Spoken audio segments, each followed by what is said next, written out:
Hey. Hey. So Elisa, you're the antagonist. Sabrina, you're the protagonist. Your job's to listen and react. R. S. Actor James Wong is a US film and television industry veteran. Let's do a quick warm-up exercise with Artie. You know the 15-second voicemail? These days, he also teaches the next generation his craft. This is Artie. I just want to let you know that While he's a world away in Melbourne, he backs the writers and actors strikes that have shut down Hollywood. LA is a union town. I've been a SAG AFTRA member since the 90s, and this strike is entirely about fighting for working-class people. You cannot change the business model as much as it has changed and not expect the contract to change too. LA is a union town.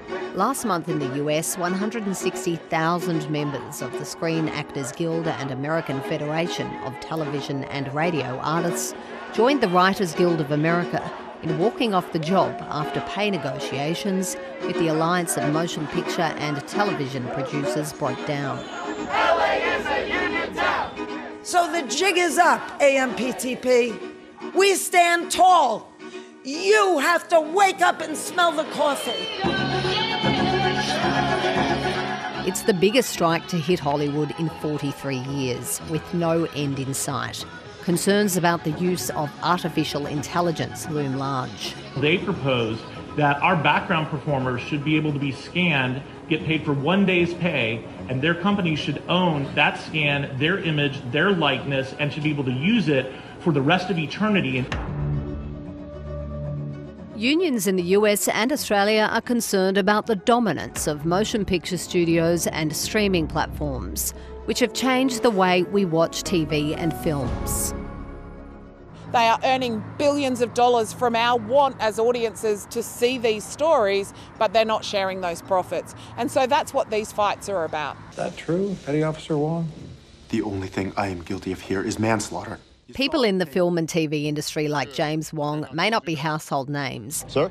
But until recently, they enjoyed residual income from ongoing DVD sales and reruns. Somewhere maybe 5 to 8 years ago, I started to get literally 0-cent checks, paper checks sent to me in the mail. Now there's an online accounting where you can actually view it, and you just see rows and rows and rows of your shows that you've starred in and been in, and films that you've been in, and it'll say internet streams and $0, 0 cents. Previously, the amount of money that you could make writing a TV show would have a long tail. You get small payments that over time add up to a substantial amount of money. Now those payments don't exist if your show goes on a streaming service. And in some cases, the streamers are buying them out for much less than you would get from them in the long term. But in Australia, frequently, they're just not compensating for those at all. In Australia, 2 offshore productions on the Gold Coast, Mortal Kombat 2 and Apples Never Fall, have been halted because of the US strikes. Whilst our work might have been paused or ceased because of the strike, we stand in solidarity because we know that fatigue, job security, AI protections are everyone's problem. About 800 local cast and crew employed on the 2 productions have been stood down without pay. So for our crew, they were expecting to be on the jobs for 3, 6, 8 months. That's now money that they don't have. That's bills they can't pay. In Melbourne, a $180 million sci-fi series at Docklands Studios was the first local casualty of the US strikes. The site now sits half empty, and what's been described as the biggest virtual production studio in the world, built with the help of $12.5 million from the Victorian government, is in maintenance. A lot of people got work out of it or were waiting to get work out of it, and that was going to be a good 1 to 3 years of income for somebody and the potential for us to hire. So yeah, unfortunately they decided to pull the plug. The production pulled was Apple TV's remake of Fritz Lang's Metropolis. It was supposed to employ 700 people.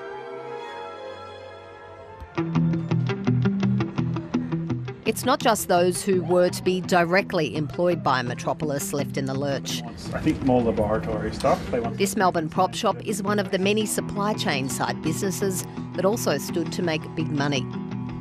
This industry is always feast or famine anyway, so to get that sort of, it's a bit of a blow because we don't know next when the big money's going to come in to help, you know, for us to pay rent or keep going.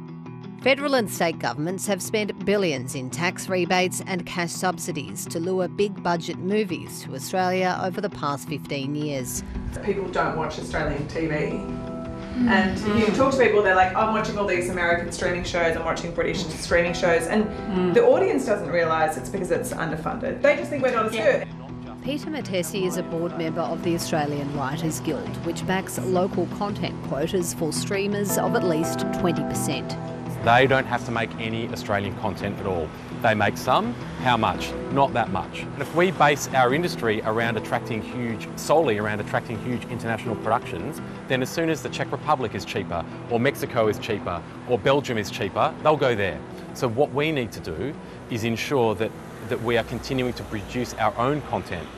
If the issues caused by the digital disruption of streaming platforms aren't addressed, those in the industry say there is more at stake than just the budding careers of these young actors.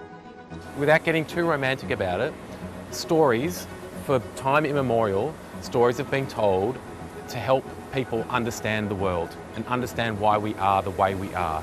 And if we don't have that, then we lose connection completely with who we are as Australian people.